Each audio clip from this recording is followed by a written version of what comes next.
In 1857, on the cotton plantations of Mississippi, a 10-year-old enslaved boy committed the unforgivable crime of stealing an egg to kill his hunger. The slave master, furious, dragged him into the forest to punish him away from prying eyes, a place where no one would hear the screams. What the master didn't know was that this forest had eyes, yellow eyes, and the owner of those eyes owed his life to the boy tied to the tree. When the whip tore through the air for the first time, the entire forest awakened. This is the story of Samuel, the boy who saved a wolf, and the day when cruelty met something that bows to no man. Mississippi in 1857 was a land where cotton was worth more than human blood. The plantations stretched for leagues, white as snow under the scorching sun, harvested by black hands that never rested. Among those hands was Samuel, 10 years old, thin as a twig, with sunken eyes that seemed to carry more hunger than hope. Samuel knew no freedom. He was born on the Thornhill plantation, property of Master Edward Thornhill, a man who measured his power by his ability to break wills. For Thornhill, slaves were investment. They needed to produce, obey, and above all, fear. Any deviation, however small, was reason for punishment, not for justice, but for principle. A stolen egg wasn't about the loss of the egg. It was about not allowing anyone to forget their place. Samuel's mother had died when he was 5 years old, exhausted in the cotton fields under an unforgiving sun. His father he never knew, sold to another plantation before the boy was even born. Samuel grew up among aunts who weren't blood relatives, cared for by calloused hands of women who did the impossible to keep the children alive, even when their own survival seemed impossible. Hunger was his oldest companion. Not the hunger of a missed meal, but the kind that lives in your stomach and corrodes from within day after day, year after year. The thin morning porridge barely lasted until midday. The hard piece of bread at night had to last until the next dawn. Samuel learned early not to complain. Complaining meant beatings, and beatings with hunger hurt twice as much. But there was one moment in the day when Samuel breathed differently.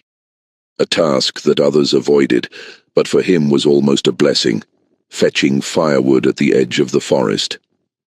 The overseers feared the dense woods that began where the plantation ended. They said there were rattlesnakes the size of a man's arm, panthers that hunted in silence, and spirits of runaway slaves who had died trying to cross the swamp. That's why they always sent the same boy. After all, if something happened to Samuel, it was just one less to feed.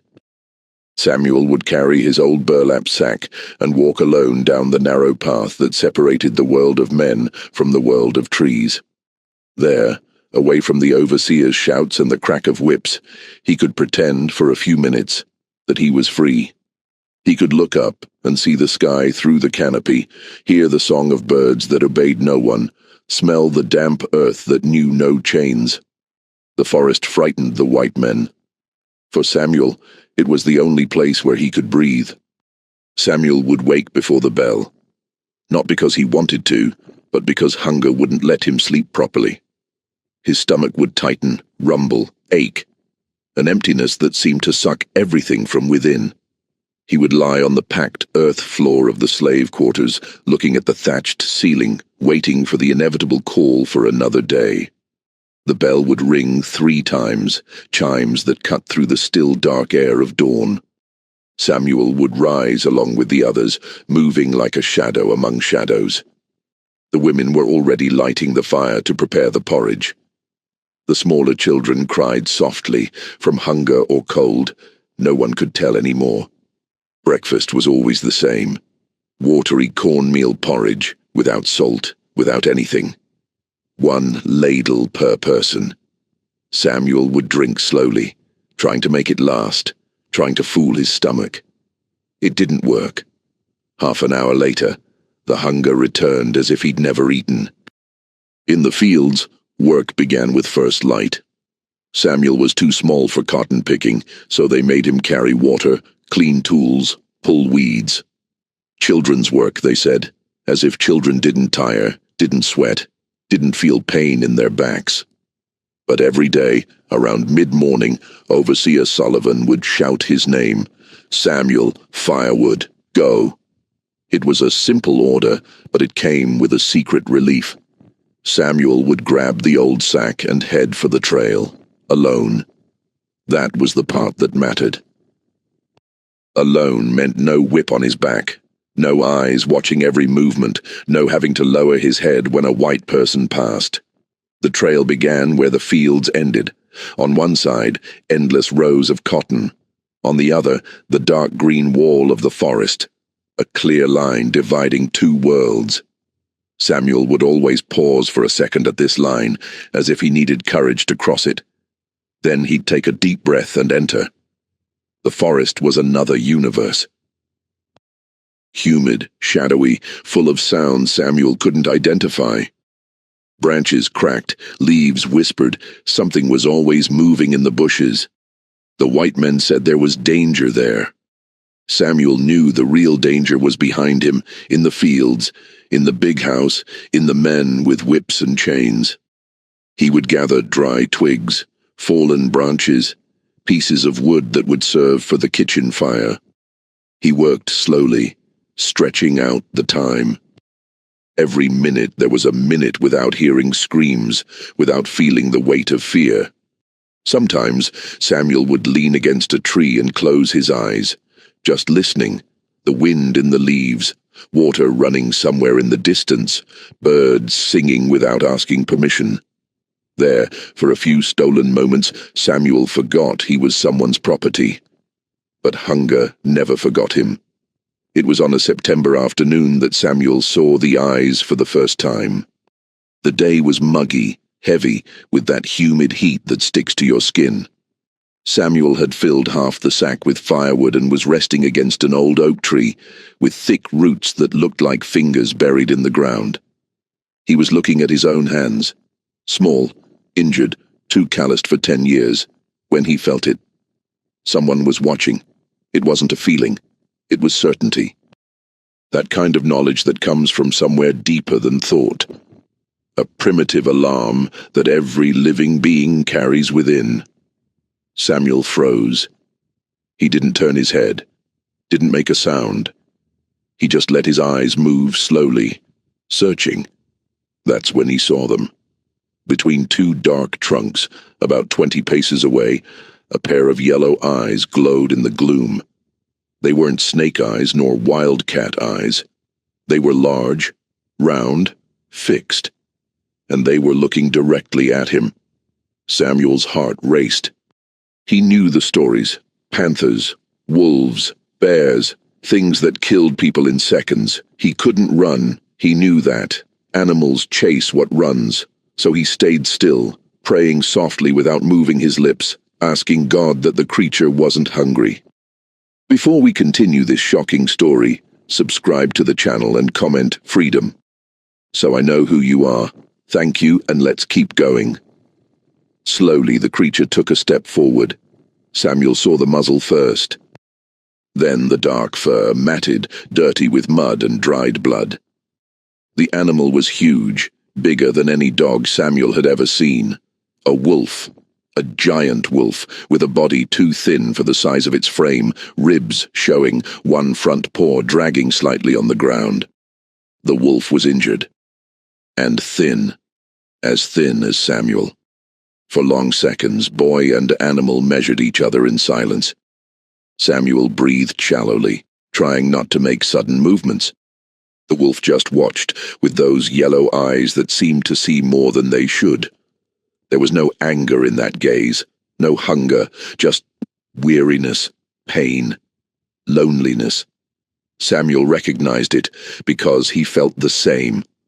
Then, slowly, the wolf turned and disappeared among the trees without making a sound, as if it had never been there. Samuel stood still for another 5 minutes, waiting for his heart to return to normal. When he finally managed to move, he grabbed the sack of firewood with trembling hands and ran back to the plantation. But throughout the return journey, and throughout the night, all he could see when he closed his eyes were those yellow eyes. And something inside him, something he didn't understand, knew he would see them again. Samuel didn't tell anyone about the wolf. He knew that if he did, the white men would come with guns and dogs. They would kill the animal for sport, turn its head into a trophy, and somehow that Samuel couldn't explain. That seemed wrong. But he couldn't stop thinking about the wolf, about that thinness, those wounds, that look. At night, when everyone slept, Samuel would lie awake thinking. The wolf was alone just like him. The wolf was injured just like him. The wolf was hungry just like him. The next morning, Samuel did something risky. During breakfast, when no one was looking, he hid a piece of his own bread inside his shirt. It was little, a handful of hard, old flour. But it was all he had. Saving food was forbidden. If they found out, he would be beaten. But Samuel saved it anyway. When it was time to fetch firewood, he went straight to the same place. The oak tree with thick roots. He stopped there, his heart beating hard, and waited. 1 minute, 2, 5, nothing. Samuel took a deep breath and did something that seemed crazy even to himself. He took the piece of bread from inside his shirt, placed it on the ground, clearly visible, and slowly backed away. Then he sat on a root about 10 paces away and stayed quiet. It took a long time. So long that Samuel thought he'd been foolish, that the wolf wouldn't come, that he'd wasted his piece of bread for nothing. He was almost giving up when he heard the soft sound of footsteps among the leaves. The wolf emerged from the woods, cautious, sniffing the air. It saw Samuel, stopped, kept watching. Samuel didn't move, didn't look directly in its eyes. He'd heard that was a challenge to animals.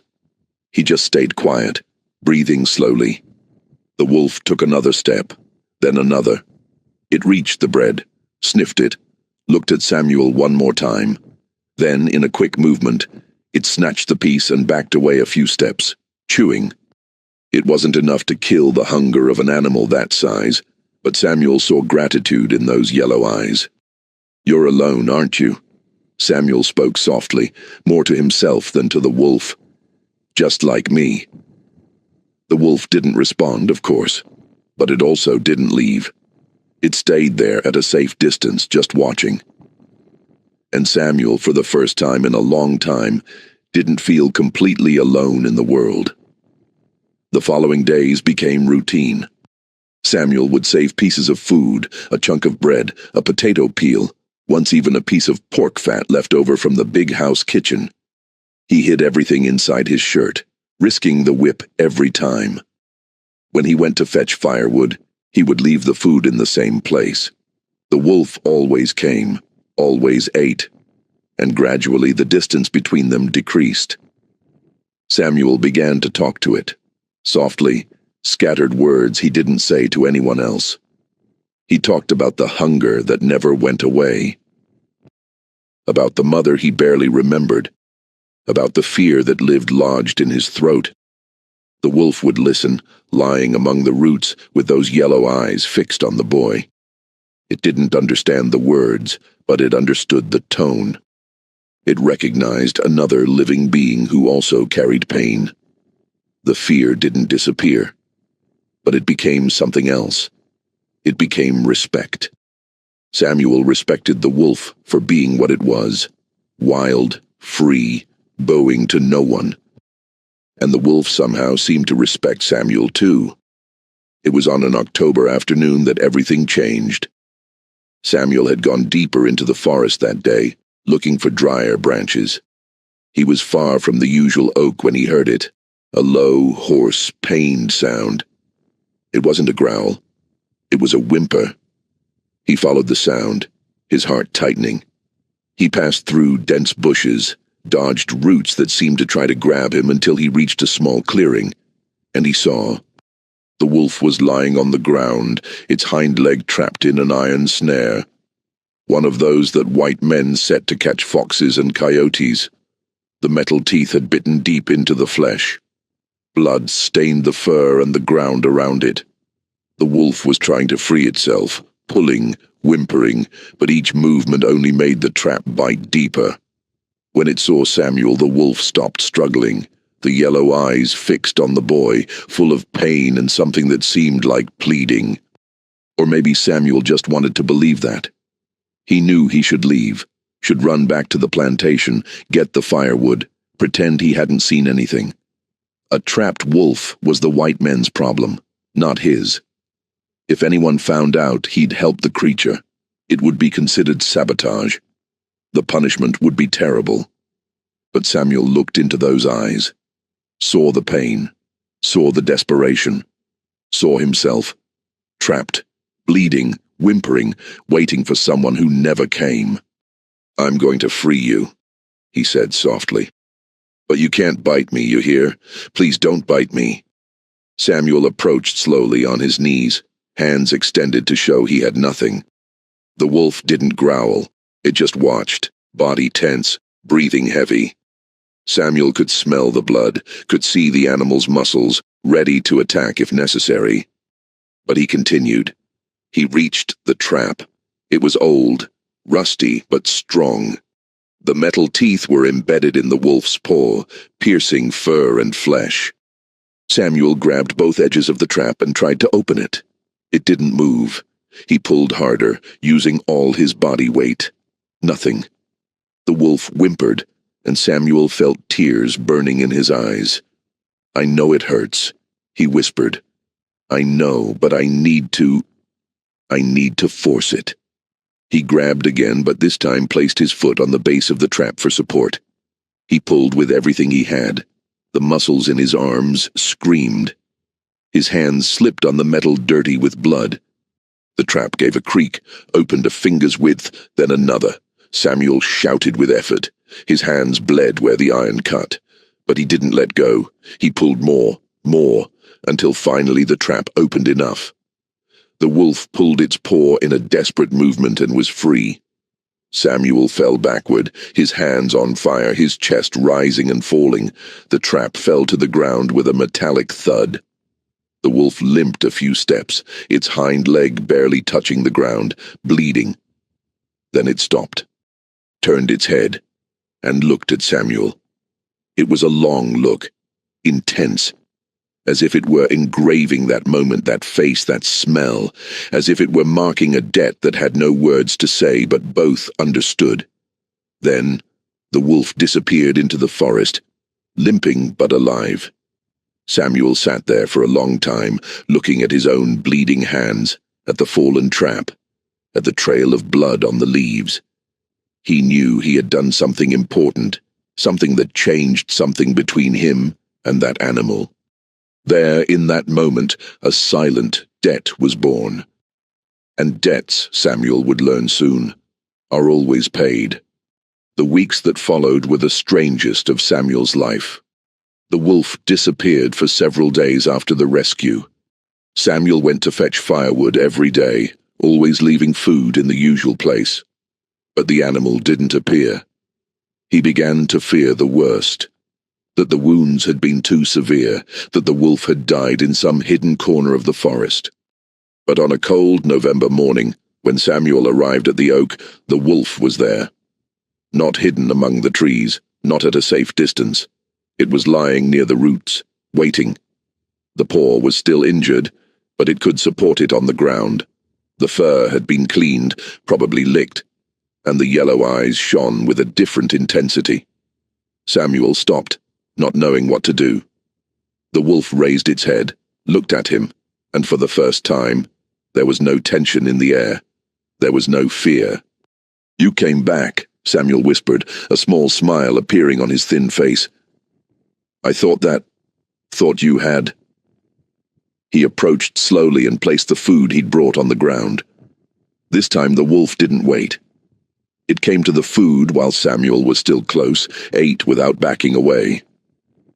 Samuel sat leaning against the oak, at a respectful distance, and the two stayed there.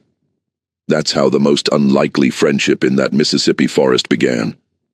Samuel never tried to touch the wolf, never got too close, never made sudden movements. It wasn't a domesticated dog, wasn't a pet. It was a wolf, wild, dangerous, free, and Samuel respected that. He respected it because he understood. He also wasn't what the white men wanted him to be. He also had something inside that didn't bow completely, even when his body was forced to obey. But they met, every day. Samuel would bring food when he could, stolen leftovers, pieces saved from his own hunger. The wolf was always there, waiting. And Samuel would talk. He talked about everything, about the constant fear, about the pain in his back after a whole day bent in the field, about the humiliation of having to lower his head when any white person passed, even white children younger than him, about the longing for a mother whose face he barely remembered, about the dreams he sometimes had, where he could run and never stop, and no one came after him. The wolf listened. It would lie with its head on its paws, eyes fixed on Samuel, ears attentive to every word. It didn't understand Portuguese, but it understood pain. It understood loneliness. It understood what it was like to be hunted just for existing. They were two outcasts, a boy no one saw as human, an animal that men killed for fun. And there, in that forgotten piece of forest, they were equals. Samuel knew the danger. If the white men found out, they would kill the wolf without hesitation, and probably punish Samuel for communion with a wild creature or whatever other excuse they invented. So he was careful. Never stayed too long in the forest. Never talked about the wolf with anyone.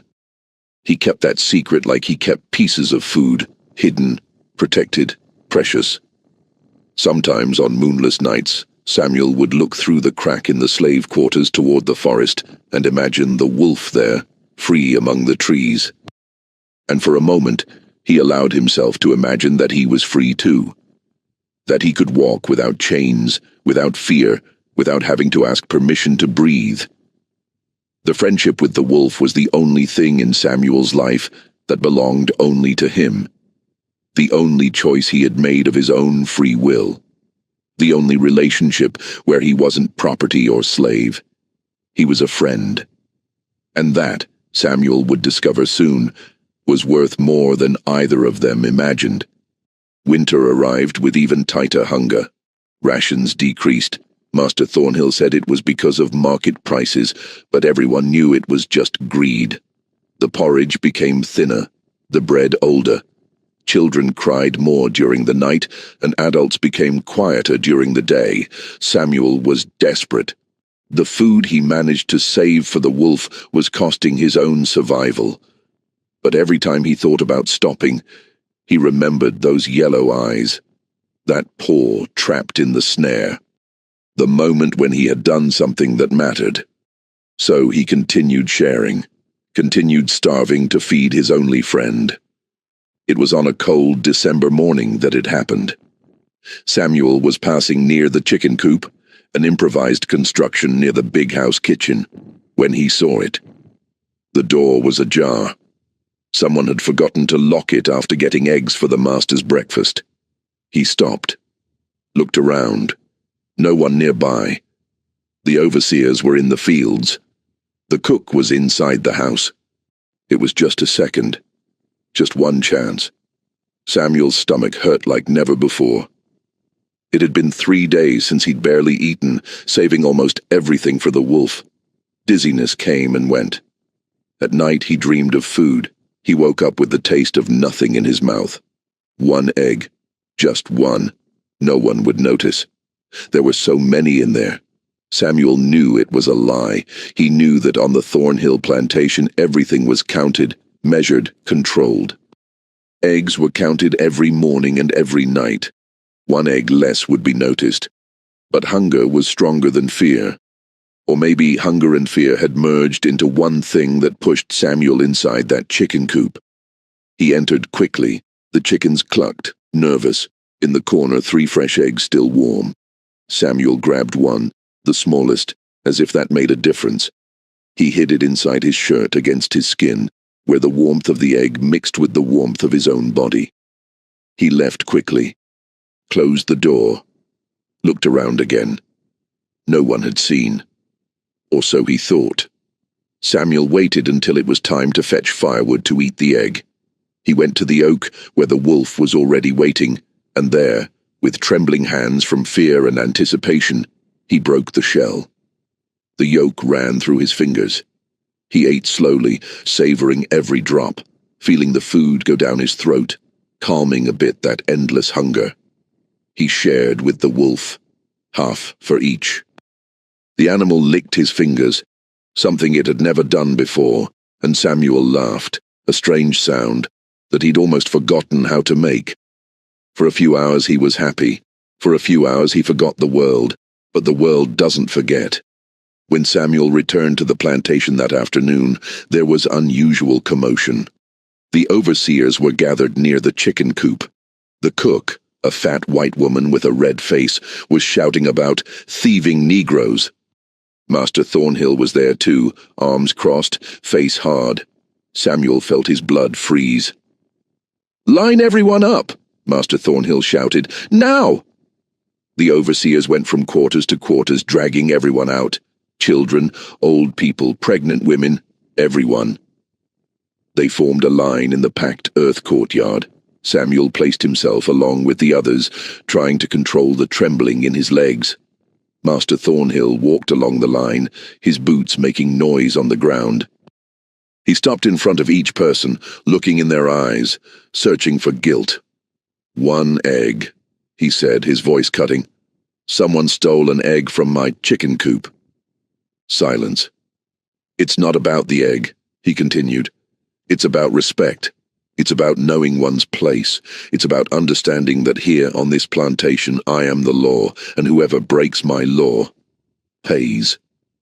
He stopped in front of Samuel. The boy tried to hold his gaze but couldn't. He lowered his eyes. And in that moment, in that fraction of a second, Master Thornhill knew. "You," he said low, "look at me, boy." Samuel slowly raised his eyes. He saw the anger on the master's face. He also saw something worse, pleasure in having found an excuse.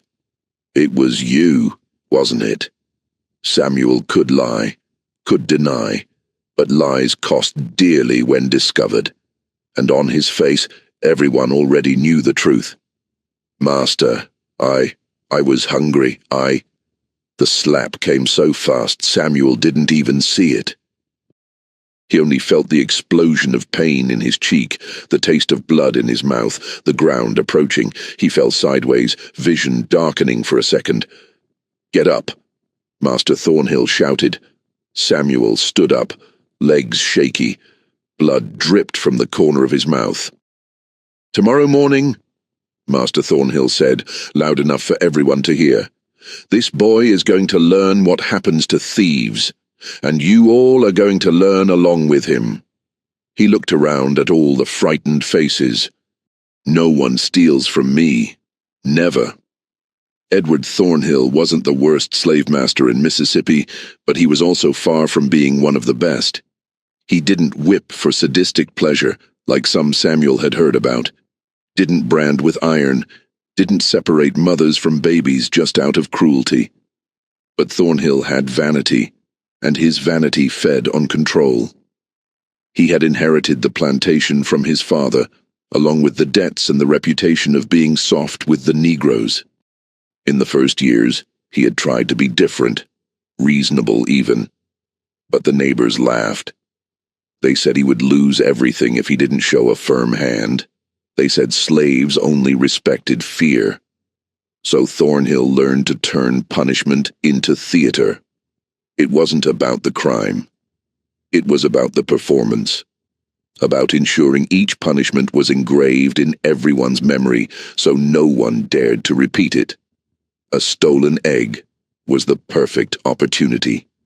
That night, Samuel didn't sleep.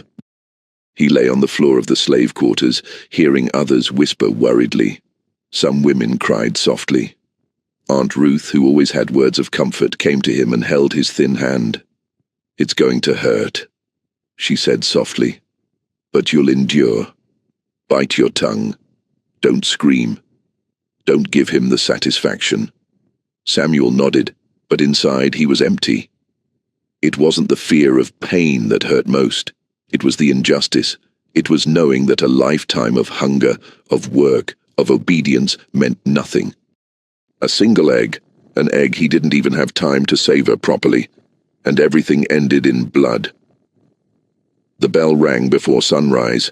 Everyone was awakened. Public punishments always happened early before work began. They served as a reminder for the entire day. But this time was different. "It won't be here," Overseer Sullivan announced. "The master wants to do it in the woods. Bring the boy." Confusion among the enslaved. Punishments were always in the courtyard, where everyone watched. Never in the forest. Why in the forest? Aunt Ruth squeezed Samuel's hand. "Maybe it's better," she whispered. "At least the children won't see." But Samuel knew it wasn't out of kindness. It was for something else. He just didn't know what yet. Master Thornhill appeared mounted on his horse, a large, well-kept bay. He carried the whip in his right hand, not the overseer's common whip, but his special whip, of braided leather with metal tips. "Let's go," he said. Two overseers grabbed Samuel by the arms and pushed him forward. He walked on trembling legs, barefoot on the cold ground, toward the trail he knew so well. The trail that led to the forest, to his place of escape, to the place where his only friend lived. And suddenly Samuel understood. It wasn't about sparing the children from seeing, it was about taking him away. To where no one would hear the screams. To where no one could intervene, even if they wanted to.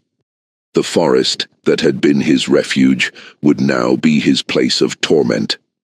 They walked for 15 minutes. They passed the area where Samuel usually fetched firewood.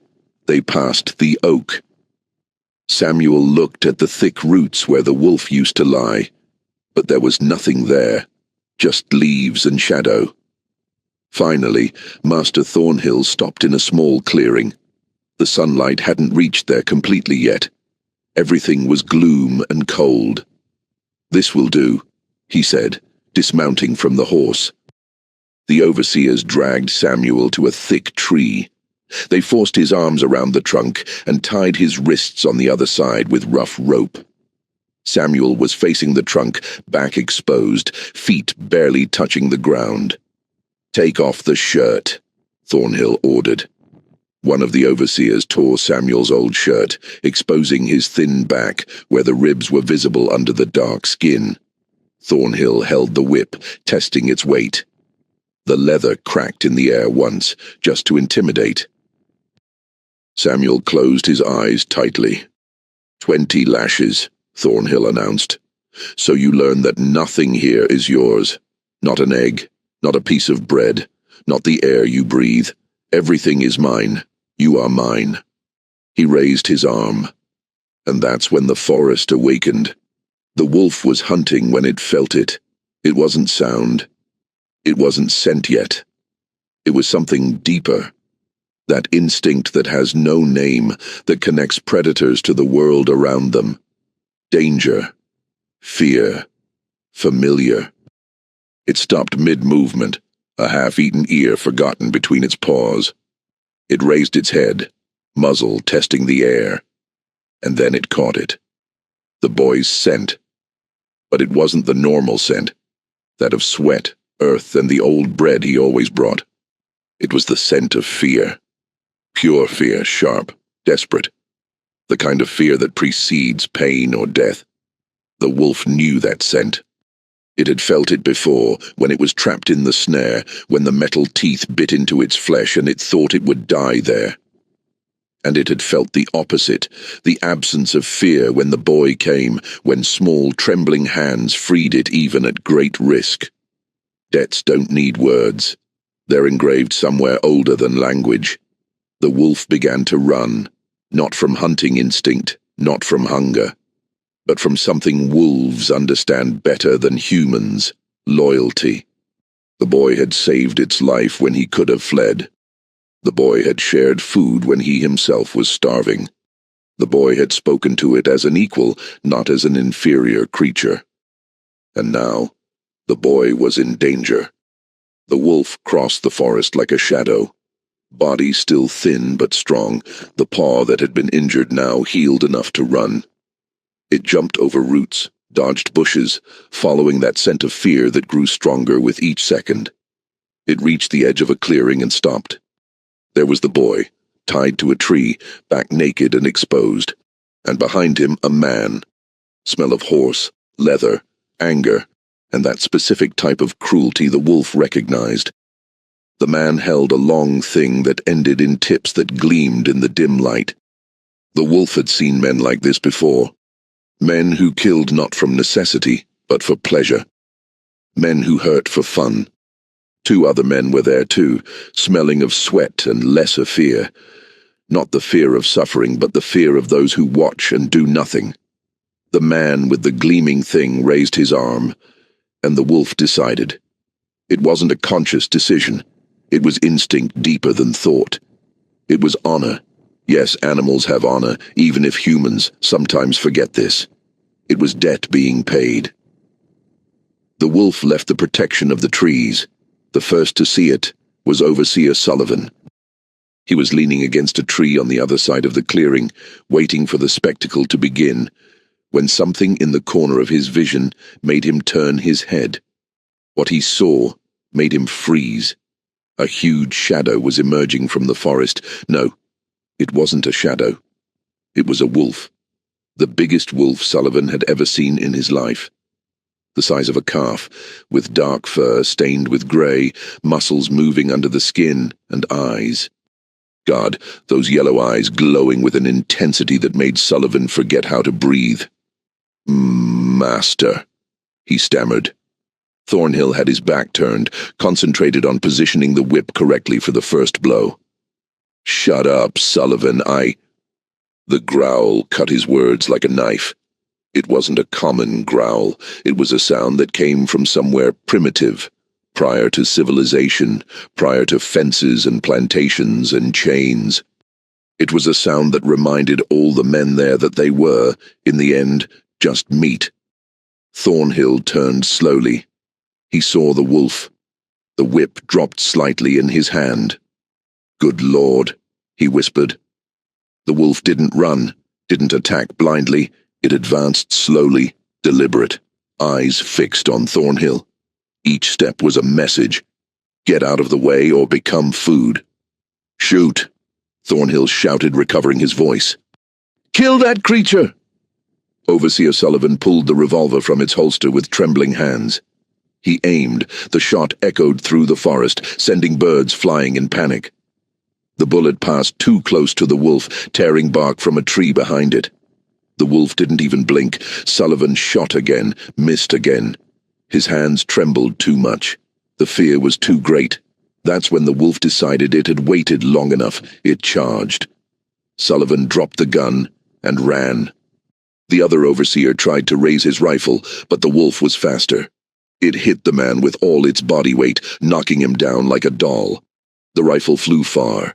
The overseer screamed, tried to roll, but the wolf placed its paws on his chest, growling so close to his face that spit and hot breath mixed. The man fainted, simply passed out from so much fear. Thornhill was trying to mount the horse, but the animal was in panic.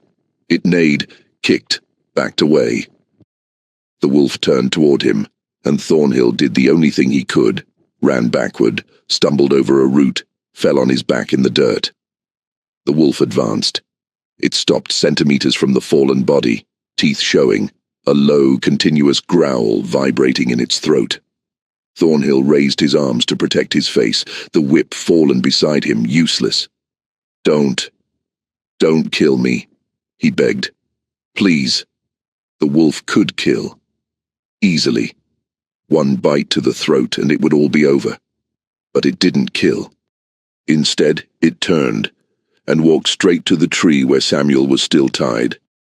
Samuel had heard everything but hadn't seen. Tied facing the trunk, he could only hear the shots, the screams, the growl that made his blood freeze and warm at the same time. Now he heard footsteps. Not a man's footsteps. Footsteps of something large, heavy, coming straight toward him. The wolf stopped beside Samuel. It smelled the air, smelled the boy, checking if he was hurt. Then it did something that made Samuel's heart almost explode. The wolf lay down between Samuel and the white men. It placed its body as a shield, as a wall, as a promise. No one touched the boy without going over it first. "You came," Samuel whispered. His voice choked. You came to save me." The wolf turned its head, yellow eyes meeting brown ones, and in that look there was a clear answer: always. Because debts are paid. Always. It took 5 minutes for Thornhill to recover enough courage to move. He crawled away, slowly, without taking his eyes off the wolf. He managed to mount the horse, still trembling. He looked at Samuel, at the wolf, at that entire impossible scene. "This doesn't end here," he said, his voice trembling. "I'll come back, with men, with dogs, and I'll kill that creature." The wolf growled one last time. Thornhill spurred the horse and fled into the forest, the overseers stumbling after him. When the sound of hooves disappeared, the wolf stood up. It went to the ropes that held Samuel. With its teeth, it began to gnaw. It took time, but finally the rope gave way. Samuel fell to his knees, legs without strength. He turned and for the first time was face to face with the wolf, without a tree between them. The animal was even bigger up close, frightening, magnificent. "Thank you," Samuel said, tears finally falling. "Thank you, thank you, thank you." The wolf approached, and for the first time it touched its muzzle to the boy's forehead. A brief touch, gentle, that said more than any word could. Then it turned and disappeared into the forest. Samuel stayed there, alone in the clearing, while the sun finally broke through the trees, free, alive, and knowing he had a friend who would cross any line to protect him. Samuel didn't return to the plantation that day. He knew it would be madness. Thornhill would return with guns, dogs, men.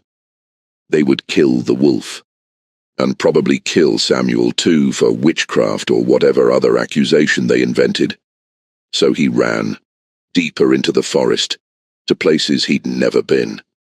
The wolf appeared a few times, always at a distance, guiding, showing paths, as if it knew that now was time to hide. That night, Samuel slept curled up in a cavity between enormous roots of an ancient oak. He was cold, hungry, afraid, but he also had something new: hope. The forest wasn't a prison. It was freedom, if he learned its rules. In the morning, he woke to distant noise, barking, shouts, Thornhill's hunting dogs tracking his scent. Samuel stood up, ready to run further. But the wolf appeared in front of him. It looked at Samuel, then at the direction of the barking, and it turned, going straight toward the sound. "No!" Samuel shouted softly. "They'll kill you!" The wolf looked back one last time. There was determination in those yellow eyes. There was goodbye. Then it disappeared among the trees. The barking got louder. Then came shouts, shots, confusion. Samuel heard everything from afar, hands covering his ears, praying, pleading. It took a long time, hours perhaps, or minutes that seemed like eternity. When silence finally came, Samuel waited. Waited for the next morning, for the day after, for the entire week. The wolf never returned. Samuel finally left the forest on a foggy morning. He didn't return to the Thornhill plantation. Instead, he followed the road, limping, starving, until he reached a small town where secret abolitionists hid him. It took months, but eventually they managed to send him north, to freedom. But Samuel never forgot. Years later, when the Civil War broke out and he joined the Union Army, he would tell the story to the other black soldiers. The story of the wolf that saved him, of the friend who crossed the line between wilderness and civilization out of a loyalty. Many didn't believe. They said it was delirium, trauma, myth. But those who had been enslaved understood. They understood that sometimes, amid the greatest cruelty humans can create, impossible alliances emerge. Friendships that transcend species, color, chain. The story spread. It returned to Mississippi, passed from mouth to mouth among the enslaved. It changed, grew, gained colors. Some said the wolf was an ancestor's spirit. Others, that it was a disguised angel. Still others, that it was simply a wolf, and that was already miracle enough. On the Thornhill plantation, Edward never again whipped anyone in the forest. He was afraid. The enslaved noticed this fear and kept it in their hearts as a small victory. For the first time, the master had something besides them to fear. And on moonless nights, when the cold wind blew from the woods, sometimes a long, lonely howl could be heard. Children would ask what it was, and the older ones would answer, with a small smile at the corner of their mouths, "It's the slave boy's wolf, still guarding the forest, still reminding us all that even in the greatest darkness, even in the greatest suffering, there's something that doesn't bow. There's friendship that neither whip nor chain can break. There's dignity that no master can take away. And one day," they would say, looking at the stars, "one day we'll be free like that wolf.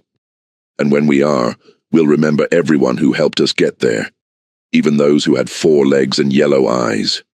The story of the wolf and the boy became legend, became a whispered song, became hope when there was no other. And in each version, one truth remained. The egg was just the trigger. What really frightened Mississippi was discovering that even an enslaved child, considered less than human, could have an ally that obeyed no master, could have dignity, could have a friend, could have someone willing to cross any line to protect them. And that, more than any revolt or escape, was the most dangerous thing for a system built on the lie that some humans are worth less than others. Because if a hungry boy could have a friend in the forest, if a wolf could see humanity where masters saw only property, then the entire structure of slavery was a lie. And lies, however powerful, always fall when confronted with simple truth. Everyone deserves dignity. Everyone deserves kindness. Everyone deserves to have someone who will cross any line to protect them. Even a slave boy, even a wounded wolf, even all of us.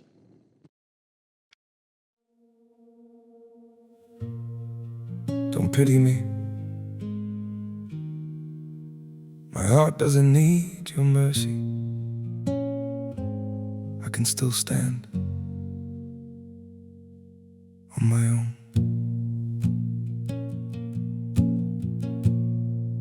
I was broken by your leaving, fell deeper than I thought I would. But pain has taught me how to heal now and survive what once I couldn't. You don't have to look back sadly, don't reach out with guilty hands. What you shattered made me stronger. Now I rise where I once collapsed. My heart doesn't need your pity, not another empty sign.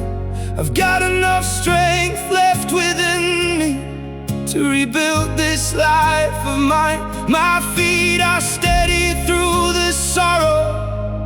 I can stand through all the pain. You don't have to save me, darling. I'll learn to breathe again. I once begged for your affection. Now I've learned my worth in scars. And the man you left in pieces found his own way through the dark. My heart doesn't need your pity, not another empty sign. I've got enough strength left within me to rebuild this life of mine. My feet are steady through the sorrow. I can stand through all the pain. You don't have to save me, darling. I'll learn to breathe again.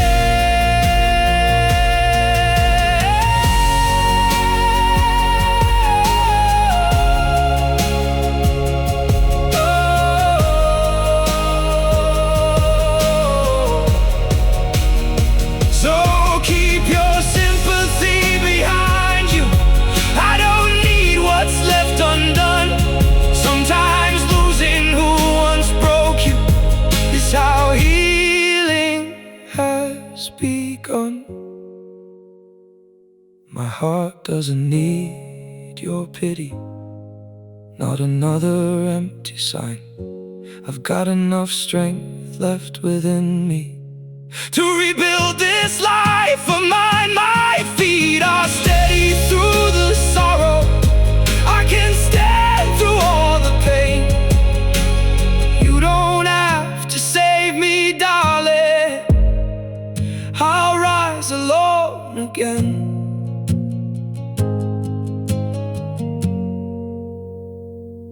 I'll rise alone again.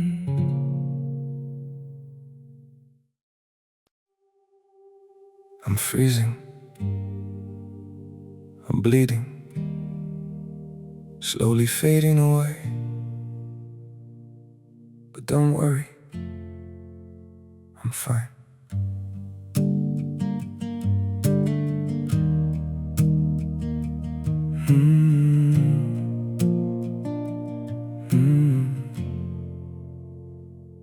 The cold has settled in my heartbeat, like winter living in my veins. Every breath feels numb and fragile. Every smile just hides the pain. I'm breaking quietly in silence, falling slow without a sound.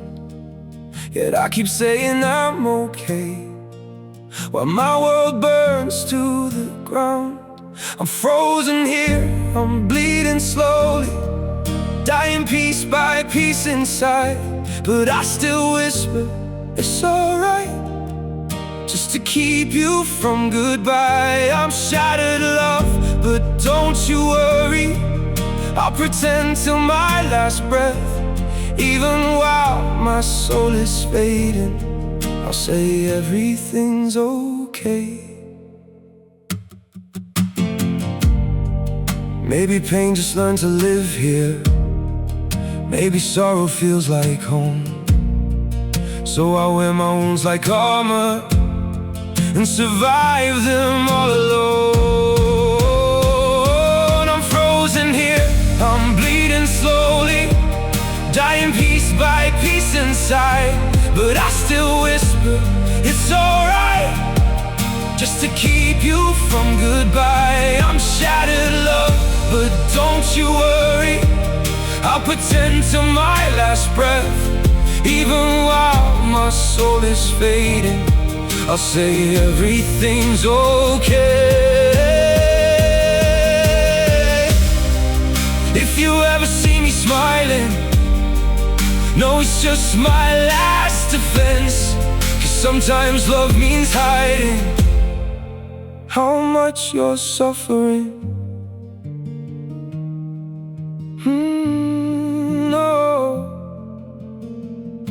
I'm frozen here, I'm bleeding slowly, dying piece by piece inside. But I still whisper, it's alright, just to keep you from goodbye. I'm shattered, love, but don't you worry. I'll pretend till my last breath, even while my soul is fading. I'll say everything's okay. It's okay.